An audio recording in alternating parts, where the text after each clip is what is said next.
نحمده ونصلي على رسوله الكريم اما بعد اقتربت الساعة وانشق القمر صدق اللہ العظیم۔ آج کی اس علامات قیامت سیریز کی اس قسط میں یہ بیان کرنا مقصود ہے کہ دجال کا خروج کب ہوگا اور کہاں سے ہوگا۔ اس عنوان کے تحت کچھ سننے سے پہلے آپ یہ بات اچھی طرح ذہن نشین فرما لیں کہ خروج دجال کے لیے یہاں مہینے یا کسی سال کی تعیین کرنا ہرگز مقصود نہیں ہے اور نہ ہی اس کی تعیین کی جا سکتی ہے۔ اسی طرح یہاں خروج دجال کی علامات یا اس سے پہلے کے واقعات سے تعارف کرنا بھی مقصود نہیں ہے، اس کی تفصیلات انشاءاللہ عن قریب بیان ہوں گی۔ یہاں ایک خاص جہت کے پیش نظر حضرت صعب بن جسامہ رضی اللہ تعالیٰ عنہ کی ایک حدیث ہدیہ سامعین کرنا مقصود ہے کہ ہمارے خطباء اور واعظین کی آنکھیں کھلیں کہ کہیں وہ اس حدیث کا مصداق تو نہیں بن رہے۔ شیخ احمد مصطفیٰ نے مسند احمد جلد 4 صفحہ نمبر 72 کے حوالے سے راشد بن سعد کا یہ قول نقل کیا ہے کہ جب استخر فتح ہوا تو ایک منادی نے یہ ندا لگائی کہ خبردار دجال نکل آیا ہے۔ راشد کہتے ہیں کہ اسی دوران لوگوں کی ملاقات حضرت صعب بن جسامہ سے ہو گئی۔ وہ فرمانے لگے کہ اگر تم یوں نہ کہو تو میں تمہیں بتاؤں کہ میں نے حضور صلی اللہ علیہ وسلم کو یہ فرماتے ہوئے سنا ہے، لا يخرج الدجال حتى يذهل الناس عن ذکرہ وحتى تترك الائمة ذکرہ علی المنابر، کہ دجال کا خروج نہیں ہوگا یہاں تک کہ لوگ اس کا ذکر بھول جائیں گے اور ائمہ اکرام ممبروں پر اس کا تذکرہ کرنا چھوڑ دیں گے۔ اور ابن حبان کی ایک روایت میں حضرت ابو ہریرہ رضی اللہ تعالیٰ عنہ سے ارشاد ہے کہ خروج دجال اس وقت ہوگا جب لوگوں میں اختلاف و افتراق کی خلیج وسیع ہو جائے گی۔ اس سے جہاں خروج دجال کے وقت کی طرف اشارہ ملتا ہے وہیں یہ تعلیم بھی حاصل ہوتی ہے کہ آپس میں اختلاف، ضد اور افتراق سے ہر ممکن طور پر جان بچانی چاہیے تاکہ کہیں ہم فتنے کا دروازہ کھلنے کا سبب نہ بن جائے۔ خروج دجال کی جگہ اور اس کے مکان کا تعین یہ ان غائبات سے، ان مغیبات سے تعلق رکھتا ہے جن کو خالق کائنات کے علاوہ اور کوئی نہیں جانتا۔ تاہم اللہ تعالیٰ نے اپنے حبیب حضرت محمد الرسول اللہ صلی اللہ علیہ وسلم کو اختصار اور اشارے کے طور پر اتنا ضرور بتایا ہے کہ جس سے یہ دروازہ پوری طرح بند بھی نہ ہو اور پوری طرح کھلا بھی نہ رہے۔ چنانچہ حضرت ابو ہریرہ رضی اللہ تعالیٰ عنہ سے مروی ہے کہ انہوں نے فرمایا،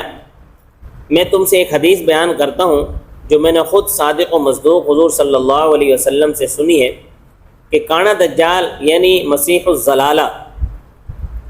مشرق کی طرف سے نکلے گا جبکہ لوگوں میں اختلاف و افتراق کا زمانہ ہوگا۔ اسی طرح ترمذی شریف اور ابن ماجہ میں حضرت ابو بکر رضی اللہ تعالیٰ عنہ سے ایک روایت منقول ہے، اس میں بھی خروج دجال کی جگہ مشرق کو ذکر کیا گیا ہے، البتہ اس میں شہر کی تعین بھی موجود ہے۔ وہ روایت اس طرح ہے، قال رسول اللہ صلی اللہ علیہ وسلم ان الدجال لیخرج من ارض بالمشرق یقال لها خراسان۔ حضور صلی اللہ علیہ وسلم نے فرمایا کہ دجال مشرق کے ایک علاقے سے نکلے گا جس کو خراسان کہا جاتا ہوگا۔ حافظ ابن حجر عسقلانی رحمۃ اللہ علیہ نے اس بات پر جزم کا اظہار کیا ہے کہ دجال کا خروج مشرق ہی سے ہوگا، لیکن مشرق کے کس شہر سے ہوگا اس کی تعین میں کچھ نہیں کہا جا سکتا، کیونکہ اس سلسلے میں روایات مختلف ہیں۔ چنانچہ ابھی حضرت صدیق اکبر سے جو روایت نقل کی گئی ہے وہ بھی آپ نے سماعت فرمائی، جس میں خراسان کا نام آپ حضرات نے سنا۔ جبکہ مسلم شریف کی حدیث ہے 7373 نمبر، اس میں حضرت نواس بن سمعان رضی اللہ تعالیٰ عنہ نے فرمایا بین الشام والعراق، کہ دجال کے خروج کا علاقہ عراق اور شام کے درمیان کا کوئی علاقہ ہے۔ اسی طرح سید برزنجی رحمۃ اللہ علیہ نے مسلم شریف کے حوالے سے ہی اصفہان کا علاقہ بھی نقل کیا ہے۔ اسی طرح حاکم اور ابن عساکر کے حوالے سے اصفہان کے محلہ یہودیہ، طبرانی کے حوالے سے اصفہان کے محلہ رستقباد کا ذکر فرمایا ہے۔ تو یہ ایک کافی ساری روایتیں ہو گئی جن میں مختلف باتیں سامنے آ گئی، مختلف علاقوں کے نام آ گئے۔ کتاب الفتن میں متعدد روایات خروج دجال کی جگہ کوسہ نامی علاقہ بھی قرار دیتی ہیں۔ اب بظاہر ان روایات میں تطبیق دینا بہت مشکل کام ہے، البتہ حضرت مفتی شفیع صاحب رحمۃ اللہ علیہ نے ان روایات میں تطبیق دینے کی کوشش کی ہے۔ وہ تحریر فرماتے ہیں کہ حدیث نمبر 5 حدیث نمبر 13 میں گزرا ہے کہ دجال شام و عراق کے درمیان نکلے گا، جس سے تعارض کا شبہ ہوتا ہے، لیکن در حقیقت کوئی تعارض نہیں ہو سکتا کہ وہ پہلے شام و عراق کے درمیان نکلے مگر اس وقت اس کا خروج نمایاں نہ ہو، پھر اصفہان کی بستی یہودیہ میں نمودار ہو، وہاں پہنچ کر اس کی شہرت اور اس کی جمعیت میں اضافہ ہو جائے۔ تو بس حدیث نمبر 5 اور حدیث نمبر 13 میں ابتدائی خروج مراد ہو، اور حدیث نمبر 33 میں خروج کی شہرت مراد ہو۔ اب یہ تطبیق اپنی جگہ صحیح ہے، لیکن اس سے صرف 3 روایات کا تعارض ختم ہوتا ہے، شام اور عراق کے درمیان والی روایت، اصفہان والی روایت، اور اصفہان کے محلہ یہودیہ والی روایت، اور 3 روایات کا تعارض باقی رہتا ہے، خراسان والی روایت، اصفہان کے محلے رستقباد والی روایت، اور اسی طرح کوسہ نامی جگہ کی روایت۔ ان تمام روایات میں یہ تطبیق اس طرح بھی دی جا سکتی ہے کہ یہ بات تو طے ہے کہ دجال کا خروج مشرق سے ہی ہوگا، لیکن چونکہ مشرق کا لفظ اپنے اندر جتنی وسعت رکھتا ہے وہ بھی سب کو معلوم ہے، اس لیے مختلف روایات میں مختلف مشرقی ممالک اور شہروں کا ذکر کیا گیا، تاکہ اگر یہ فتنہ خراسان سے سر اٹھائے تو وہاں والے لوگ بھی اس کو پہچان لیں، اصفہان سے نمودار ہو تو وہاں والے لوگ اس کو پہچان لیں، تو اس طرح اس میں کوئی تعارض باقی نہیں رہے گا۔ اسی طرح دیگر شہروں کا ذکر ہے کہ جہاں سے بھی اس کا خروج ہو وہاں کے لوگ اس کو پہچان لیں۔ اور رفع تعارض کی ایک صورت یہ بھی ہو سکتی ہے کہ بعض روایات میں ملک کا ذکر ہے، بعض میں شہر کا ذکر ہے، اور بعض میں محلے کا، اور بعض میں بستی کا، تاکہ کسی بھی مقام کے باشندے اس کے فتنے سے بے خبر نہ رہیں۔ خروج دجال والی جو خراسان والی روایت ہے خروج دجال کے حوالے سے، وہ ذرا دل کو لگتی ہے، اس لیے کہ دجال کا خروج حضرت عیسیٰ علیہ السلام حضرت امام مہدی رضی اللہ تعالیٰ عنہ کے بعد ہوگا، اور حضرت امام مہدی رضی اللہ تعالیٰ عنہ کی نصرت کے لیے خراسان سے سیاہ جھنڈوں کو لیے ایک لشکر کی خبر احادیث طیبہ میں دی گئی ہے، آگے چل کر انشاءاللہ آپ سنیں گے۔ دجال ایک وقت میں امام مہدی رضی اللہ تعالیٰ عنہ اور ان کے انصار کو محاصرے میں لے لے گا، چونکہ یہ خود خراسان سے ہو کر آیا ہوگا، اس لیے اہل خراسان اس کے خلاف اٹھ جائیں گے،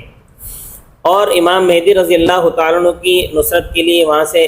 خراسان سے اہل خراسان کا روانہ ہونا یہ کچھ مستبعد نہیں ہے۔ حضرت ابو ہریرہ رضی اللہ تعالیٰ عنہ سے یہ ارشاد منقول ہے کہ خراسان سے سیاہ جھنڈے نکلیں گے جن کو کوئی چیز نہیں لوٹا سکے گی، یہاں تک کہ وہ ایلیا پر نصب ہو جائیں گے۔ اب غور فرمائیں کہ حضرت عیسیٰ علیہ السلام نے دجال کو فلسطین کے علاقے لد میں جہنم رسید کرنا ہے، اور وہیں دجال نے امام مہدی رضی اللہ تعالیٰ عنہ کا محاصرہ کرنا ہے، اور وہیں خراسانی لشکر نے آ کر رکنا ہے۔ مضامین احادیث میں اس سے بڑھ کر مطابقت اور کیا ہوگی، لیکن یہ بات میں دوبارہ سے عرض کر دوں کہ یقینی اور حتمی طور پر خروج دجال کی جگہ پھر بھی متعین نہیں کی جا سکتی، اور نہ ہی اپنی رائے کو قطعی تصور کیا جا سکتا ہے۔ صحیحین میں موطا امام مالک میں حضرت عبداللہ بن عمر رضی اللہ تعالیٰ عنہ سے مروی ہے کہ حضور صلی اللہ علیہ وسلم نے ارشاد فرمایا کہ میں نے خواب دیکھا میں نے ایک مرتبہ حضرت عیسیٰ علیہ السلام کو خانہ کعبہ کا طواف کرتے ہوئے دیکھا، اور اس خواب میں آپ صلی اللہ علیہ وسلم نے دجال کو بھی طواف کرتے ہوئے دیکھا۔ اس حدیث کے مکمل الفاظ اور ان کا ترجمہ تو انشاءاللہ آگے اپنے موقع پر بیان ہوگا۔ یہاں یہ سوال حل طلب ہے کہ حضرت عیسیٰ علیہ السلام کا طواف کرنا تو سمجھ میں آتا ہے، لیکن دجال کے طواف کرنے کا کیا مطلب ہے؟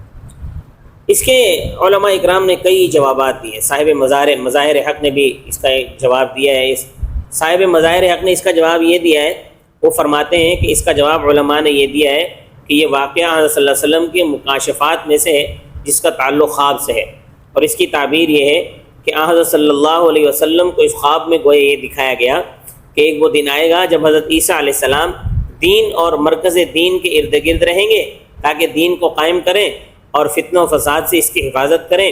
دجال بھی دین اور مرکز دین پر منڈلاتا پھرے گا تاکہ گھات لگا کر دین کو نقصان پہنچا دے اور فتنہ و فساد پھیلانے میں کامیاب ہو جائے۔ آگے صاحب مظاہر حق نے لکھا ہے کہ بعض حضرات نے ایک جواب یہ دیا ہے کہ مکہ مکرمہ پر اسلام کا غلبہ ہونے، مشرکوں کو مسجد حرام کے قریب جانے کی مخالفت نافذ ہونے سے پہلے بہرحال کافر و مشرک بھی خانہ کعبے کا طواف کیا کرتے تھے، بس اگر دجال بھی طواف کرتا ہو تو اس میں اشکال کی کیا بات ہے۔ اور آگے صاحب مظاہر حق نے لکھا ہے ایک یہ بات بھی ہے کہ حضور صلی اللہ علیہ وسلم کے اس مکاشفہ یا خواب سے موجودات کی دنیا میں کسی کافر کا طواف کرنا ہرگز لازم نہیں آتا، جبکہ کفار اور مشرکین کے لیے خانہ کعبہ کے طواف کی ممانعت کا تعلق موجودات کی اس دنیا سے ہے اور وہ خواب کی بات ہے۔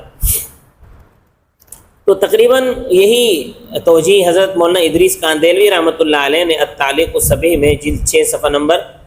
224 پر اور طور پشتی اور لمعات کے حوالے سے نقل کی ہے، جبکہ حضرت مولانا بدر عالم مہاجر مدنی رحمۃ اللہ علیہ نے فیض الباری جلد 4 صفحہ نمبر 41 کے حاشیے میں اپنی طرف سے منسوب کر کے ایک دوسری توجیہ بھی ذکر فرمائی ہے۔ علامہ انور شاہ کشمیری رحمۃ اللہ علیہ نے بھی اس کے حوالے سے جو ہے وہ کچھ توجیہ کی ہے۔ علامہ انور شاہ کشمیری رحمۃ اللہ علیہ کی جو رائے ہے وہ آپ حضرات کو تھوڑا سنا دیتا ہوں۔ فرماتے ہیں کہ بندہ ضعیف کہتا ہے کہ میرے دل میں یہ بات آتی ہے کہ اگرچہ دل نہ بھی ہو کہ مسیح دجال ابتدا میں خوب نیکی کے ساتھ ظہور پذیر ہو گیا، یعنی اس کا دل تو نہیں چاہتا ہوگا کہ وہ نیکی کرے، لیکن خوب نیکی کے ساتھ ظہور پذیر ہوگا، اس لیے خواب میں اس کو طواف کرتا ہوا دیکھنے میں کوئی حرج نہیں جب تک کہ اس کی اصل حقیقت مغفر ہے۔ پھر دجال کو حضرت عیسیٰ علیہ السلام کے پیچھے طواف کرتا ہوا دکھایا گیا، نہ کہ آگے،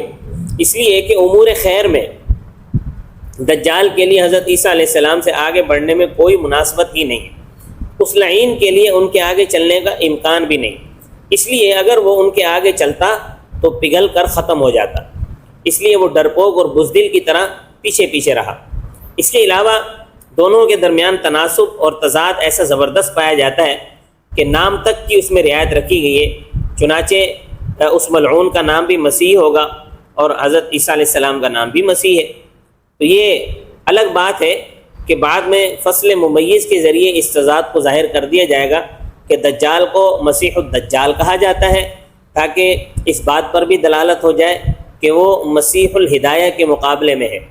لہذا اس صورت میں طواف کے اندر بھی اگر وہ حضرت عیسیٰ علیہ السلام کے ساتھ شریک ہو جائے تو کوئی حرج نہیں، وہ کہ دجال کا مقصد اس سے کوئی اور ہو۔ اس سلسلے میں حضرت شیخ انور شاہ کشمیری رحمۃ اللہ علیہ نے اس کے علاوہ کچھ نہیں سنا کہ وہ فرماتے تھے کہ حضور صلی اللہ علیہ وسلم نے دجال کو جو خواب میں دیکھا تو وہ ان دونوں کے درمیان مناسبت کی ایک صورت تھی۔ ممکن ہے کہ اس سے مراد وہی ہو جو ہم نے کہا ہے۔ تو ان تمام حوالہ جات سے چند باتیں معلوم ہوئی۔ پہلی بات تو یہ معلوم ہوئی کہ اس واقعے کا تعلق مکاشفات اور خواب سے ہے، جس کی تعبیر دین میں اصلاح اور فساد ہے۔ دوسری بات یہ معلوم ہوئی کہ فتح مکہ سے قبل جو مشرکین تھے اور جو دوسرے کافر تھے وہ بھی تو خانہ کعبے کا طواف کرتے رہتے تھے، اگر دجال نے کر لیا تو اس میں کیا حرج ہے۔ اور تیسری بات یہ بات اس سے ظاہر ہوئی کہ یہ جو دجال کا طواف کرنا ہے یہ خواب کی بات ہے، حقیقتاً وہ دجال جو ہے طواف نہیں کر سکتا، یہ حقیقتاً طواف کرنا لازم نہیں آتا۔ اور چوتھی بات یہ معلوم ہوئی کہ دجال ابتداً نیکی اور صلاح اور تقوی اور پرہیزگاری کا مدعی ہوگا اور اس پر کاربند بھی ہوگا، جیسا کہ مرزا قادیانی تھا، خبیث غلام قادیانی، کہ ابتداً اس کے بڑے بڑے مناظرے ہوتے تھے عیسائیوں سے، ہندوؤں سے، اور وہ بڑا پرہیزگار اور متقی آدمی تھا، بعد میں نبوت کا دعویٰ کر دیا۔ تو اسی طرح دجال بھی ابتداً بہت پرہیزگار اور بڑا متقی آدمی ہوگا، لوگوں میں اس کی محبوبیت پیدا ہو جائے گی، لوگ اس سے محبت کرنے لگ جائیں گے، اسلام کا ثبوت بن کر ظاہر ہوگا۔ تو اس لیے اگر وہ اس دوران طواف بھی کرے تو اس کے طواف کرنے میں بھی کوئی حرج نہیں ہے۔ اور پانچویں بات یہ معلوم ہوئی کہ حضرت عیسیٰ علیہ السلام اور دجال کے درمیان تناسب تضاد پایا جاتا ہے۔ اس مناسبت کی وجہ سے جب حضرت عیسیٰ علیہ السلام کو خواب میں طواف کرتے ہوئے دکھایا گیا تو دجال کو بھی دکھایا گیا تاکہ مناسبت تام ہو جائے۔ حضرت علامہ انور شاہ کشمیری رحمۃ اللہ علیہ نے دجال کے طواف سے متعلق فیض الباری کے اندر 3 جگہوں پر بحث فرمائی ہے۔ فیض الباری جلد 4 صفحہ 41، فیض الباری جلد 4 صفحہ 381، فیض الباری جلد 4 صفحہ 493۔ ان تینوں جگہوں پر حضرت نے 2 جوابات دیے۔ ایک جواب تو یہ دیا ہے کہ حضرت عیسیٰ علیہ السلام کا طواف فقہی طور پر طواف تھا، جبکہ دجال جاسوسی کے لیے ان کے پیچھے پیچھے تھا۔ ظاہر ہے تو جاسوسی کے لیے پیچھے پیچھے گھومنا اس کو فقہی اور اصطلاحی طواف نہیں کہا جا سکتا، اور نہ ہی دجال کی نیت طواف کرنے کی تھی۔ اور دوسرا جواب یہ دیا ہے کہ دجال کے طواف کرنے کا ذکر یہ شاید راوی کا وہم ہے۔ حضور صلی اللہ علیہ وسلم نے صرف حضرت عیسیٰ علیہ السلام کے طواف کا ذکر فرمایا، راوی کو وہم ہو گیا کہ شاید دجال بھی طواف کر رہا تھا تو انہوں نے اس کو بھی نقل کر دیا۔ تو حضرت ابن عمر رضی اللہ تعالیٰ نے یہ روایت وہ فرماتے ہیں، حضرت انور شاہ کشمیری فرماتے ہیں کہ میری تحقیق میں حضرت ابن عمر رضی اللہ تعالیٰ عنہ سے یہ روایت 3 حضرات نے نقل کی ہے۔ ایک مالک نے، اس میں طواف کا ذکر نہیں ہے، نافع نے، اس میں طواف کا ذکر نہیں ہے، سالم نے، بعض روایت میں طواف کا ذکر ہے اور بعض میں نہیں ہے۔ تو معلوم ہوا کہ یہ کسی راوی کا وہم ہے، کوئی اس میں دجال کے طواف کا کوئی ذکر نہیں ہے۔ تو اس پوری بحث سے یہ معلوم ہوا کہ دجال کا خروج یہ بات کنفرم ہے کہ مشرق سے ہی ہوگا، لیکن مشرق کے کس علاقے سے نکلے گا، کس ملک سے نکلے گا، اس کی تعین نہیں کی جا سکتی۔ کیوں کہ اس کے بارے میں روایات بھی مختلف ہیں، بعض میں بستی کا ذکر ہے، بعض میں شہر کا ذکر ہے، بعض میں جو ہے کسی علاقے کا ذکر ہے، تو اس وجہ سے اس کی کوئی تعین نہیں کی جا سکتی۔ بہرحال جہاں سے بھی دجال کا خروج ہو، اللہ پاک ہم سب کی حفاظت فرمائے۔ اس سے اگلی قسط میں انشاءاللہ بیان ہوگا ابن سیاد اور دجال۔ ابن سیاد جو کہ حضور صلی اللہ علیہ وسلم کے زمانے میں ایک شخص تھا جو پیدا ہوا تھا، اس کی شکل ہو بہو دجال سے ملتی تھی، اور اس کے والدین کا بھی حلیہ ہو بہو دجال کے والدین جیسا تھا۔ تو اس کی آیا ابن سیاد کون تھا، اس کو دجال قرار دیا جا سکتا ہے یا نہیں، تو اس بارے میں مختلف آراء ہیں، تو ان کا تجزیہ اور اسی طرح جزیرہ دجال کا انوکھا سفر انشاءاللہ اس کو بھی بیان کیا جائے گا۔ اللہ تعالی ہم سب کو دجال کے فتنے سے محفوظ فرمائے۔ وما علینا الا البلاغ المبین۔